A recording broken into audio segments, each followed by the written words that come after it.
విశాఖ మారికవలస గిరిజన గురుకుల స్కూల్ రద్దు చేయొద్దని సెంటర్ ఆఫ్ ఎక్సలెన్స్ కోసం ప్రత్యామ్నాయం చూపించాలి. 5, 6, 7 తరగతుల ఎస్టీ విద్యార్థులను కోర్స్ మారికవలసలోనే కొనసాగించాలని పాడేరు ఐటీడీఏ ఆఫీస్ ముందున నిరసన కార్యక్రమం నిర్వహించారు. విశాఖపట్నం మారికవలస గురుకుల పాఠశాలలో చదువుతున్న తమ పిల్లలను యథావిధిగా స్కూల్లోనే కొనసాగించాలి.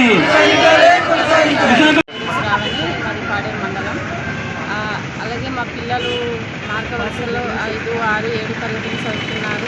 మా పిల్లల్ని అక్కడ కొనసాగించాలని మేము ఐటీడీఏ చుట్టూ తిరుగుతున్నాము. అలాగే పాడేరు మన హెడ్ క్వార్టర్ ఉన్న అధికారులు తిరుగుతున్నాం, కానీ ఎప్పుడు మాకు స్పందించడం లేదు. ఇలా కూర్చొని మేము వారం రోజులు ఈ చుట్టూనంతా తిరుగుతున్నాం, కానీ మాకు ఎవరు పట్టించుకోవట్లేదు సార్. అలాగే మా పిల్లలు ఎప్పుడు అక్కడే ఉండాలి.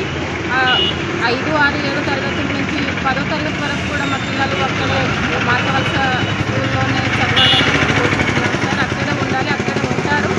మేము తీసుకురావడం జరగదు. మీరందరూ దయచేసి అధికారులు గమనించి మా పిల్లల్ని అక్కడ ఉండేలాగా చూడండి సార్. మేము ఇన్ని రోజులైనా సరే మాకు ఎవరు పట్టించుకోవట్లేదు. మా పిల్లల భవిష్యత్తు ఎందుకు సార్ ఇలా వాడుకుంటున్నారు? మేము ఎన్ని రోజులని ఇలా ఉండాలి సార్? మేము మా పిల్లల కోసమే పోరాడుతూ, మా పిల్లల కోసమే తిరుగుతూ మేము అలాగే ఉంటే మా ఇంటి పనులు ఎవరు చేస్తారు సార్? ఇంకా ఉన్న పిల్లల కోసం ఇలా తెచ్చుకోవాలి సార్. మేము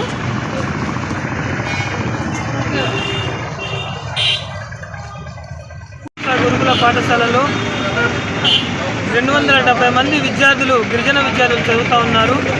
ఆ విద్యార్థులు అదే పాఠశాలలో యథావిధిగా కొనసాగించాలని చెప్పేసి దాదాపు 4 రోజులుగా అధికారుల చుట్టూ తిరుగుతూ ఉన్నా కూడా కనీసం అధికారులు స్పందించినటువంటి పరిస్థితి లేదు.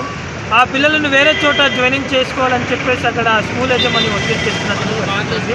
అక్కడ నీట్, ఐఐటి, జేఈ లాంటి ఇతర కోచింగ్ సెంటర్లు పెట్టాలని చెప్పేసి మారికవలస గురుకుల పాఠశాలలు పెట్టాలని చెప్పేసి అక్కడ చదువుతున్న విద్యార్థులను వేరే చోట తీసుకెళ్ళిపోవాలని చెప్పేసి తల్లిదండ్రులు ఒత్తిడి చేస్తున్నటువంటి పరిస్థితి ఉంది.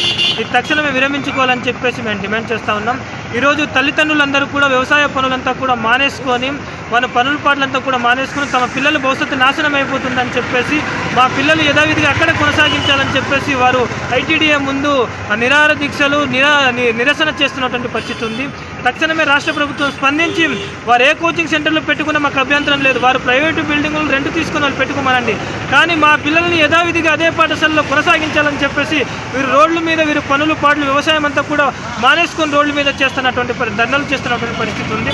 తక్షణమే అధికారులు స్పందించి అదే పాఠశాలలో 5, 6, 7 తరగతుల విద్యార్థులను అదే పాఠశాల కొనసాగించాలని చెప్పేసి, లేని పక్షంలో ఉద్యమాన్ని ఉద్రిక్తం చేస్తామని చెప్పేసి సందర్భంగా హెచ్చరిస్తా ఉన్నాం.